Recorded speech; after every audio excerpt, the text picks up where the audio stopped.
Okay guys, welcome back to the shop. Today I'm going to update my workbench. Now, having a fold-up workbench in a small shop, it seemed like a good idea at the time, but the weight of this workbench, because it's solid core door and it's 36 by 80, was just way too heavy to keep lifting and unfolding. So now I removed the folding legs and I made permanent legs, and that gave me a more stable workbench. But now I'm adding cross bracing, and I'm also going to add a shelf on the bottom for not only storage but more stability.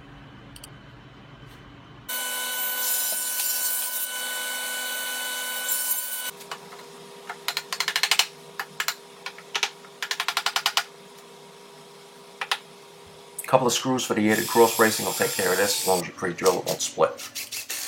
Now I'm just going to cut up all the pieces for the shelves. I'm using all 3/4 scrap plywood that I have laying around the shop. Put it to good use.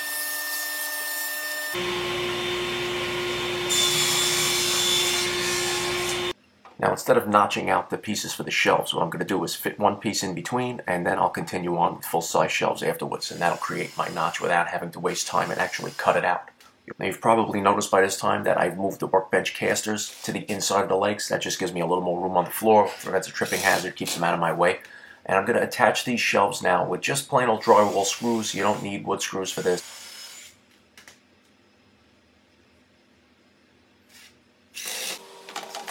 Here I'm going to mark the shelves and where I have to cut, and now you can see how the oversized shelf will actually create the notch on the piece that I cut that I fit between the workbench legs.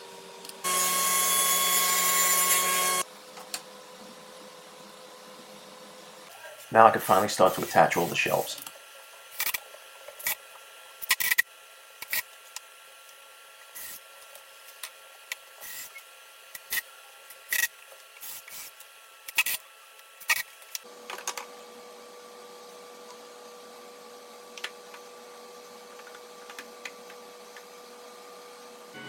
Now I'll just set my fence to 5 3/4, and that'll give me the final dimensions for the last piece of the shelf.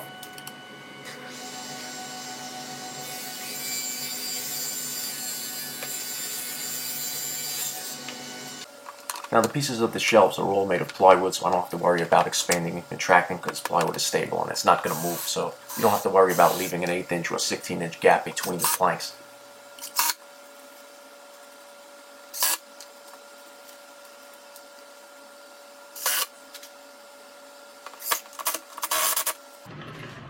Now I'm going to test it out and see if it's stable, and this is a piece of 5/4 red oak that I'm planing right now, and the bench isn't moving at all. So getting rid of the folding legs and stabilizing the whole bench with solid legs that were permanently fixed definitely did the trick for racking. So now I'm going to flip it around in the vise and do some face planing on it and see how it holds up side to side.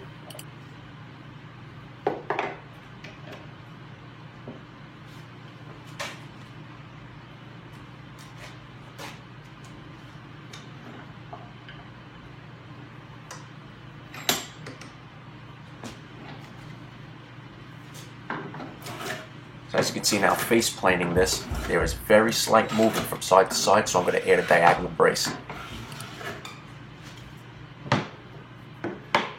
I've added a diagonal brace, and I'm just going to rock the bench as much as I can and pull on it as hard as I can just to make sure that it's not going to move. And the only way I got it to move was actually pulling it, and it actually lifted the bench towards me. Other than that, there's no movement while it's stable on the ground unless I lift it up. I'm very happy with those results. Now, since I'm going to be rolling this bench away into the extension I made in my garage, I'm still going to have good storage by having this shelf underneath, and I'm still going to have it out of the way when I need it out of the way. So adding all these tools and bins and everything to the bottom on the shelf is actually going to add some weight to the bench, which is always an added bonus on a woodworking bench. Now all I have to do is roll it out of the way when I don't need it. I don't have to worry about lifting this heavy monster bench anymore, and I got some extra tool storage out of it too. I might have to find a new place for the dust collector though when I'm done with this. Alright guys, I'll see you next time.